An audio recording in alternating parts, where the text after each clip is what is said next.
Hi, fellow travelers. Hope your journey is going well, and most of you are discovering where you headed by first knowing who you are and what really makes sense in your life.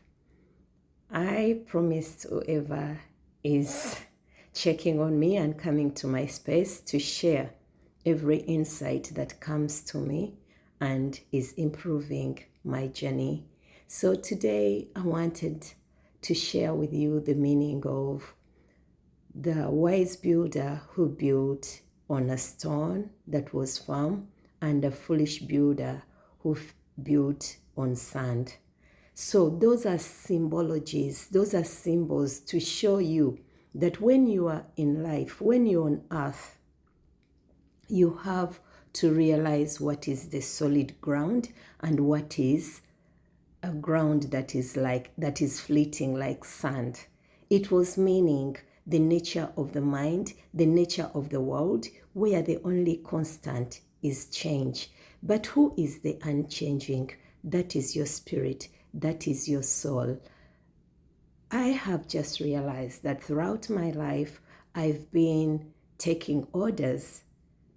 Since I started understanding, everyone gave me orders, some of which were good and some of which were not to my true nature. And because I was navigating my ship, because your life is your ship, okay? And our bodies are your life is your journey. You sailing in the field of life, and your body is your ship. Okay, so you've got to be in direction, you've got to be in control. But if you are following other people's direction, it means you don't know what you're doing. And those people, you can't trust anyone but yourself, because they are not masters of their own life. They are also just slaves like you. That is like when you follow, when the one-eyed is taking the blind, or even when the blind is leading other blind people. That's why there is a saying in the Bible. I'll quote it because it's known, or you can go and look at it, that my people perish for lack of knowledge. And what is the best knowledge you can start with is knowing who you are, is knowing how your body is. Our bodies, they tire. They have wear and tear.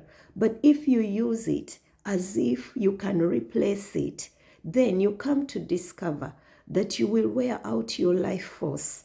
And it has happened to me. I'm rebuilding. And as I was getting ready to go and speak to my health provider, it crossed my mind that you are not sick because you don't have those medications in the body that you are taking.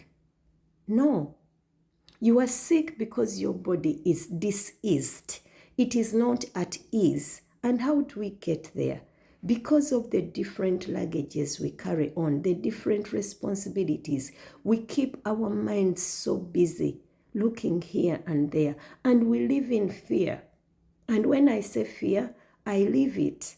I live it because my body is speaking to me, and now because I've slowed down, I can hear it. I don't know how many of you have discovered that we don't even know how to breathe. Most women, you will find that you have a lower potbelly. You will find that we get cervical cancers and all that because you are in flight.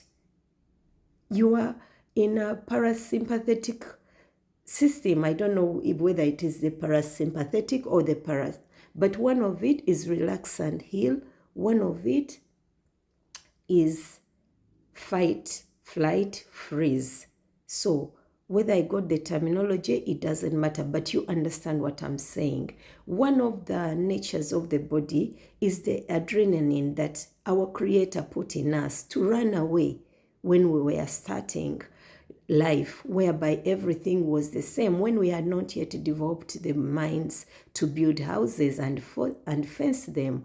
When we started building houses, it was against wild animals and other inhabitants of earth. Then when we built the houses, we were safe from those wild inhabitants, but then we started turning against ourselves. We became predators. They prey. We prey on others. And then there is even predators, those that came before us. We still carry those instincts. And remember, everything that you see on the outside has come from the inside of someone. So today, what would I want to share with you? Try to get some time to sit with you. Understand how you want to remember yourself and remember your journey. Don't even make it about others, because people see us according to who and how they understand. People will see you according to who they are. But when you start living your truth, maybe people who feel the truth is not learned. The truth is felt. The truth is remembered. You learn to breathe. Even as I speak to you, I still have to remind myself, breathe. And I'll feel it. But we breathe and stop midway. We practically die before we die. We don't feel our feet. We don't feel the joining part of our lives, where we have the tailbone, the initial, where our lives started, the initial parts of our being, the foundation of our being, the tailbone, where the spine starts to bring communication. So if we are getting communications only from midway our lives, it means we don't have a foundation. We are in fear.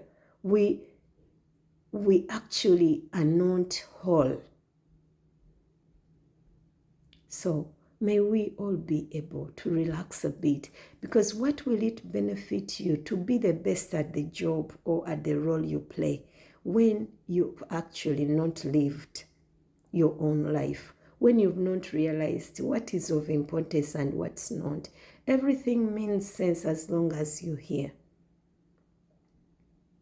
The brain will tell you, oh, how will they see you? How will they? But when you start going back to base, and going back to base is relaxing back, even if you're scared, through tears, you relax, through joy, through the lies of the, like, when you get happiness because you get this and you think, oh, this is done, I've got it. No, the journey is still going. It's not over until it is over.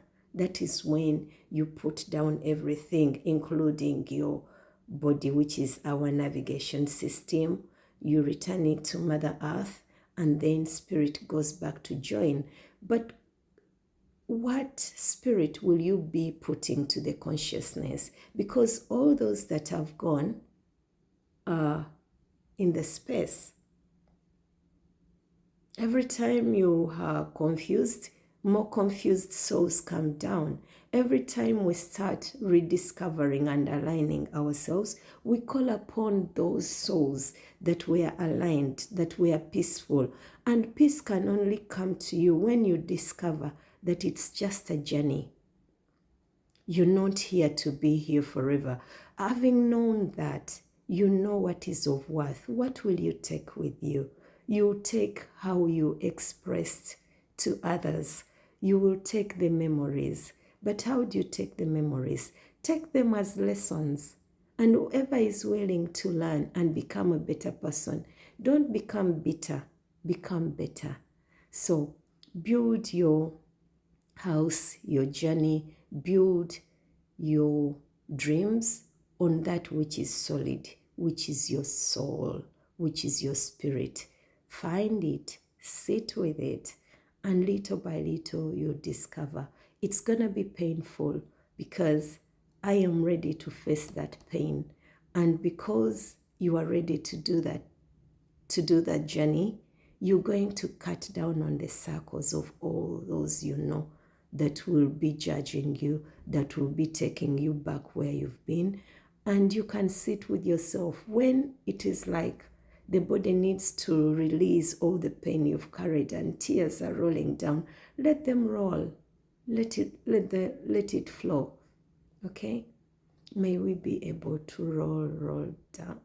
May we be able to roll our boats gently down the stream, merrily, merrily, merrily. Life is but a dream. Make it a perfect and joyful dream. Let's stop creating auras.